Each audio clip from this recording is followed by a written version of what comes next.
Welcome back to Five Questions with Dustin Pete here. And I have a very special guest with me today that I'm excited about as we continue these five questions based on the five areas that I'm super passionate about and want to devote my life to encouraging, coaching others in.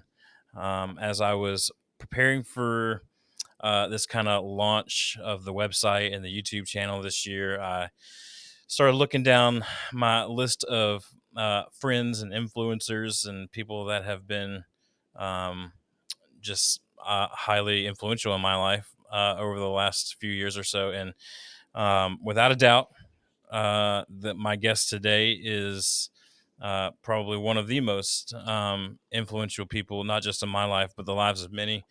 And so I'm so pumped to have uh, Johnny Burkhalter, or Johnny B, as we call him, with us today. Johnny B is our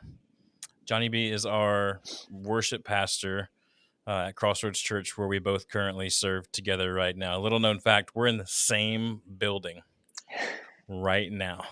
He's somewhere that way, and I'm the other direction from him. But that's how we roll when we do these things. So, Johnny, how you doing, man? I'm great. I need to give you a $5 love offering for that intro. That was so kind. I'll cash Oh, app you later today. No, I'm doing great. I'm still in the Christmas spirit, as you can tell.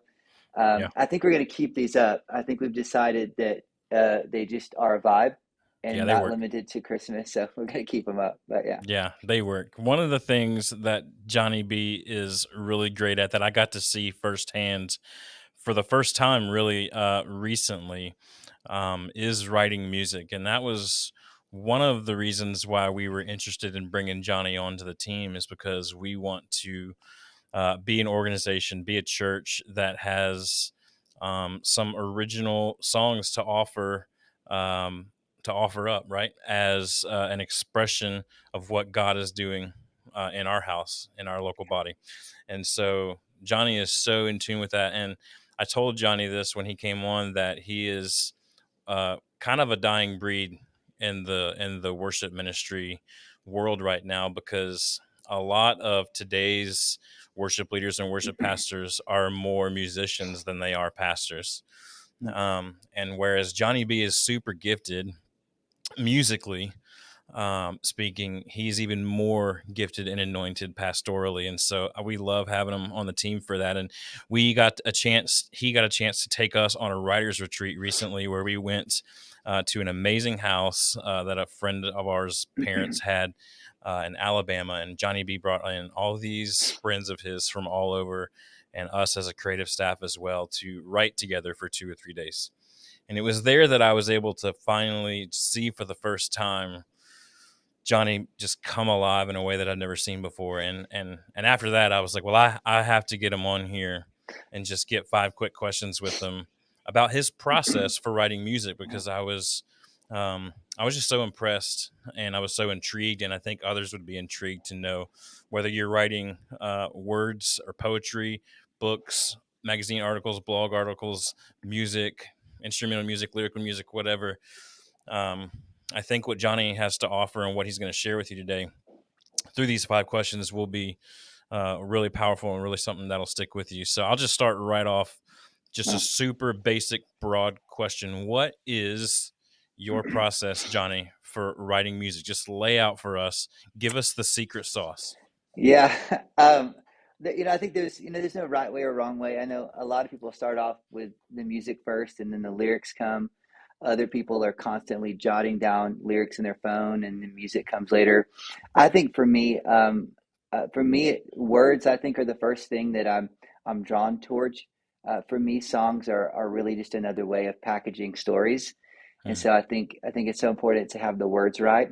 The catchiness and the hook, all those things are important, and you want the right chords and the right sound. But it's really about the story. It's the story that sticks.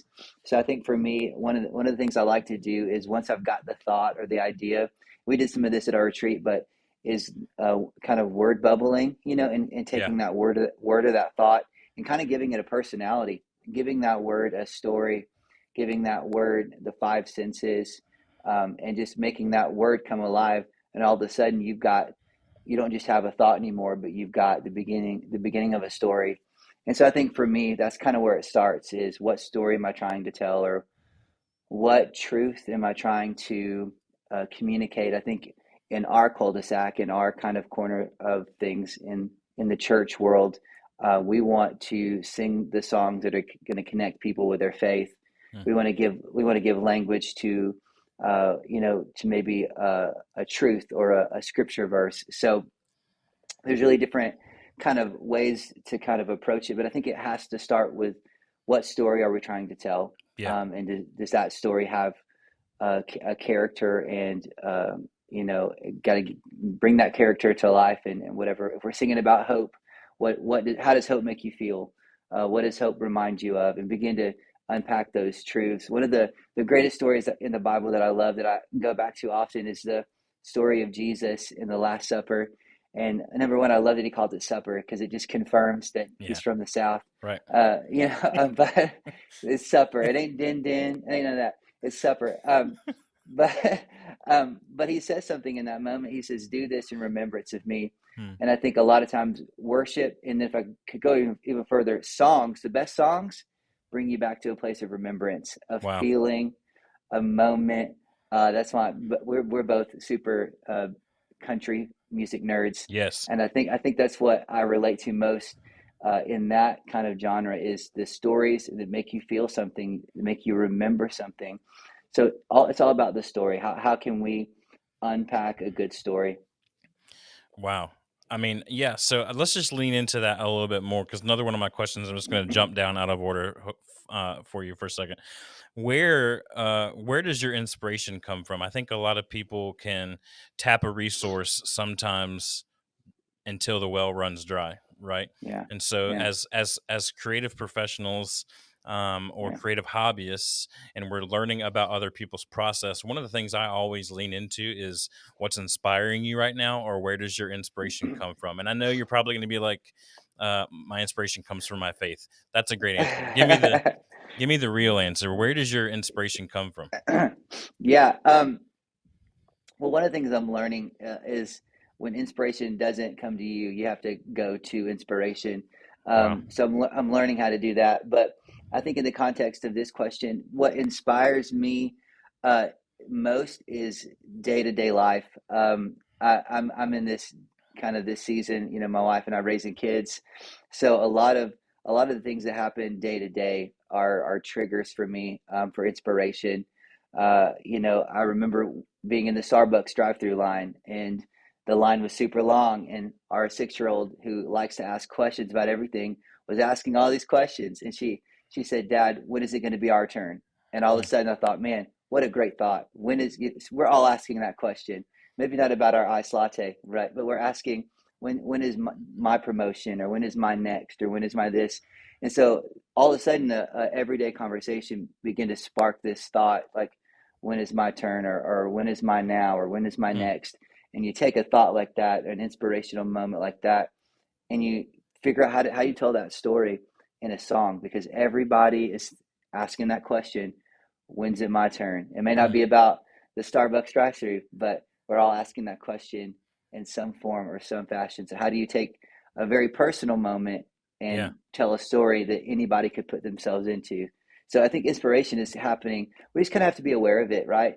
And I love the thought too. I heard somebody say one time, they take things and they kind of put them in the cupboard, right? There's always inspirational things happening, things that inspire you. It may not be for right now, but Yeah. take it and kind of put it in the cupboard, right? Because Yeah. you may have to reach in there on a rainy day and Yeah. pull out that can of beans, right? Yeah. Be And that hoarder of ideas. and warm it up, right? So Yeah. just write it down. It may just be the simplest thing that Hmm. you may never look back on, but it might be the thing that you pull back up and draws inspiration out.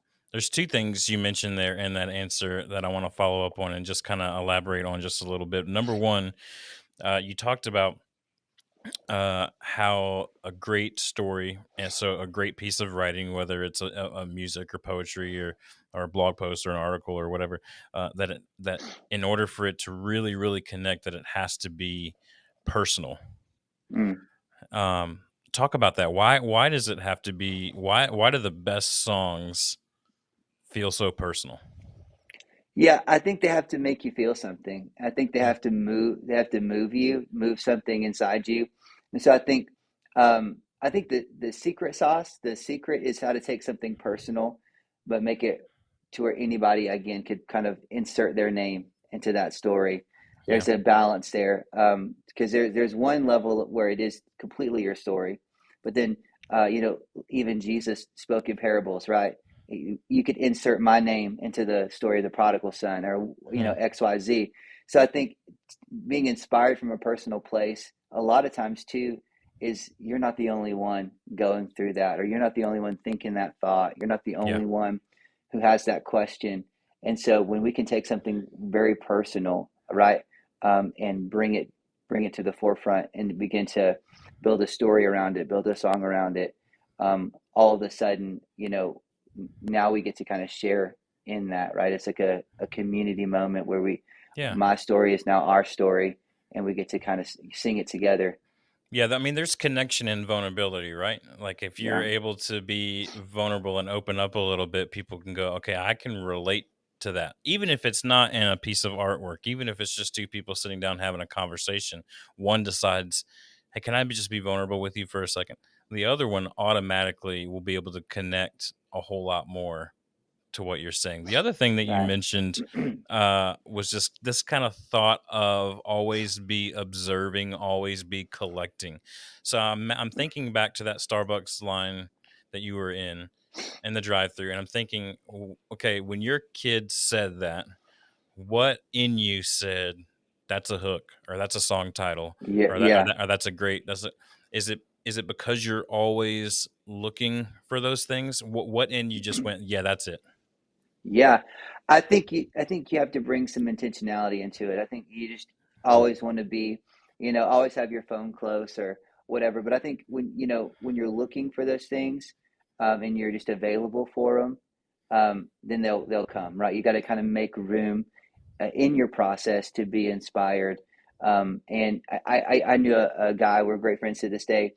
Sometimes when he gets a sense of like creative block, he'll take a walk, or he'll go do something out of the normal, right? He'll go sit at a park, right? Just get in different environments that could Hmm. breed inspiration. Because you may see somebody walking their dog, and it all of a sudden, you know, so you have a breakthrough moment in your process, and you begin to create again. Or you may see a mom and a daughter, walking through the park or whatever it is, and all of Yeah. a sudden you're inspired again. A frisbee might, come your way, and you might catch it. I don't know. Anything can happen. But I think sometimes being intentional about switching up your environment, and putting yourself in places where inspiration is kind of around you, and then just being ready for it, right? Don't just say, "Oh, that was cool," and then just keep going. Be intentional to write it down, jot it in your phone, do the voice memo, and I think as you do that, you'll get in that practice of when inspiration kind of flows to make sure you capture it. Yeah. Yeah. Always be capturing, right? The ABCs. Since we're sticking with this practical theme for a second, because I love that. That's the stuff I glean from the most. I mean, one liners and inspirational quotes are great, but just give me the nuts and bolts, and that's what I want to kind of learn off of, right? So, just to get extremely practical with you for a second, what what time of day is best for you to write, and why is that? Um, yeah. So in Nashville, they do this thing called 10 and 2s, which is when Yeah. they ride at 10 and they ride at 2, and they do that as a discipline. Hmm. Every day, 10 o'clock we're riding, and 2 o'clock we're riding, and I don't think it necessarily has to be that. I think more than whatever numerical time it is, it has to be an intentional time. Hmm. So, for me right now, a rhythm that I'm trying to get into is on Thursdays being intentional to make space to write. Yeah. Thursdays, being intentional. Once I've kind of gone through my to-do list and my tasks, having an intentional time that day of the week that says this is when I'm going to do this. And so I think whatever time, place, or space it is, you have to create the discipline to do it, Yeah. um, and that consistency, and make intentional margins for it. Not everybody can do 10 and 2 every day, Right. but I think having something on your calendar that says, on this day, every week, I'm going to make space to create, Hmm. and then just do it. I think that's how you do it. Yeah, it's consistency. Um, I know we were reading, me and a friend of ours were just reading The Artist's Way, and she's talking in that book about the artist date and just having that consistent time on your calendar, whether it's daily or weekly or whatever, just knowing that you kind of get yourself in a rhythm of that's the rhythm that I'm going to create in every Thursday afternoon for you. That's where I'm going to go. Uh, so, kind of an obvious question here, but how do you know if what you've written is any good? Yeah, I had a friend one time. He's real churchy, so I'll have to maybe bring some context to this thought. But he used to say, you have to birth every song. And what he meant by that was every song needs kind of a revealing moment, an unveiling moment, a Hmm. moment when you sing it for someone else, right? Because I mean, it might be good to you, Wow. but you just never know until, I think a lot of, I mean, it's just with anything. If you're a chef, you're going to have people taste what you've cooked to Hmm. see, right? If it's palatable, how people are responding to it. So I think you have to, some creators are very introverted and they're very protective over what they create, and so showing someone what they created is a big deal, right? It's that vulnerability thing. But I think that you don't really know what you've got until there's that unveiling moment, that Hmm. moment where if it's an art piece that you've painted, you put it in a gallery, or if it's a blog, you hit publish. It's a song, for us in our space, the best way to know would be to sing it in church, in a church setting, or in a worship Hmm. gathering kind of setting, to see, yeah, this song made me feel a certain way. How's it going to make others feel? Hmm. Is it is it sticky like I think it is? But I think every piece of art needs an audience, and that's Hmm. how you're going to know. And if it doesn't, it doesn't mean that it wasn't. Maybe it was for you. Maybe you needed to create that for you. Yeah. But to know on a broader scale, if it's something that is for others, you have to put it in front of others and see how it takes. Man, that's so good. Yeah, I mean, I think what you're saying is at the end of it all that you have to kind of let go and just introduce it to other people, right? Because it's such a personal thing. We've already kind of established that, right? It's such a Yeah. personal thing. It's kind of a part of you in a sense. And so going back to that vulnerability piece again, right? Like we just get vulnerable and we kind of open it up and we go, okay, well, if it's sticky, right? If it latches on, if people go, yeah, I relate to that, then you go, okay, I'm on to something here, Hmm. right? And you just want to further lean in and lean into that. Yeah. Right. Yeah. So let's leave our watchers with one piece. So like if someone says, "Hey Johnny, what's one rule that I need to remember when writing music?" What's the number one thing that you're going to tell them? The number one thing I'm going to tell them is fire the critic, Hmm. especially up front. I think if we get too in the details, especially when we're initially creating, we can kind of we can hinder the creative process. I think you've got to give yourself permission to just put pen to paper. Yeah. Don't worry about a comma or a period or spelling in those first few layers of creating. Just create. If it's a song, don't stop writing. If it's a painting, don't stop. Putting the brush on the page, whatever it is, right? If it's whatever it is, I think we just have to give ourselves permission up front to not get so caught up in the details, but just create, just kind of unpack and pour out whatever that thought is, and let that go. The critique will come later, and the refining and the defining and all that stuff is later in the process. But we'll never get to that point in the process Hmm. if we don't just allow ourselves to just dump it all out, get it all out, and let it be messy, because that's the best art is messy. Yeah. Come on. The best moments are messy because the messy moments are most likely the most relatable. But let it be messy up front. Let it just be real up front. The all the other stuff, the tweaking, that'll come later, and that's part of the process. But I think a lot of us never get to that part of the process because we're trying to do it all up front, and we Yeah. get frustrated and we crumble up that piece of paper and we try to you know, Kobe 3-point shot Yeah. from across the rim, Yeah, and and we get frustrated. we're not giving it any time to breathe. We're not giving it any time to live its life for a moment because Right. there may be more there, but because we didn't fire the critic, right? The critic goes, "No, that's not any good," and you kind of prematurely like just take away the thing that could be amazing, right? Exactly. Wow. Amen. Yeah. Well, I mean, Johnny is like my go-to person when it comes to one-liners, and like he's just like that's there's a sermon in there, there's a message in there, there's a song in there, kind of thing. So I just wrote down some things that you said while we were talking that I want to revisit for those that are watching, just in case they missed it, because these are Hmm. so good, and you should write them down. Number one, it's all about the story. It's all about the story. I think that has to do I think that goes in with you anywhere in life. If you're going to be successful, it always gets tied back to a story. Church or not church, ministry, not ministry, song or not song, doesn't matter. It all goes back to the story. That's what people relate to. Another thing you said, I love this one. I've never heard you say this. You said the best songs bring you back to remembrance. Mm. And I know, like, church wise and worship leader wise, like, people are like, oh, that's such a churchy thing. And I'm just like, as a country music fan, right? Like, Yeah. the best songs take me back to a certain smell or a certain taste or a certain feeling. They all bring me back to a remembrance of some sort. Two more things you said. Number one, you said go to the inspiration. Don't wait for inspiration to hit you. I love that because it kind of flips this whole idea on its head of just kind of waiting for the lightning to strike. You're like, no, no, no, just go find the lightning. Mm. Go find it. Fourth, and then the last fourth thing that I wrote down, fire the critic, which is just money. That's what your book There we needs to go. be called whenever you write it. It's my It's just life. No, just fire kidding. the critic. Autobiography. Is there anything else you want to say about this process of writing music before we hop off here?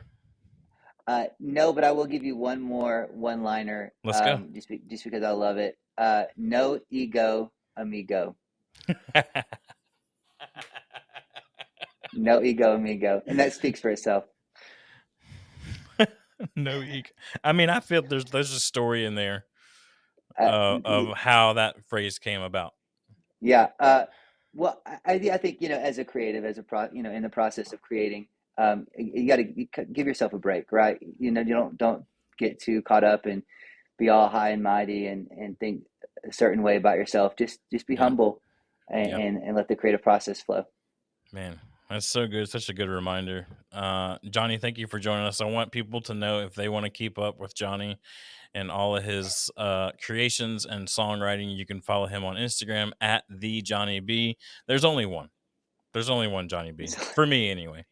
I don't know any other Johnny B's. I don't want to know any other Johnny B's. So there's only one Johnny B. Johnny So follow him on Instagram at the Johnny B. His reels are blowing up. He won't tell you that, but they are. His reels are straight fire right now. So check him out. Thank y'all so much for joining us again for another 5 questions. This one on the process. We're gonna have so many more guests coming up that I'm super excited about. Can't wait to share them all with y'all. We'll see you again soon on 5 questions.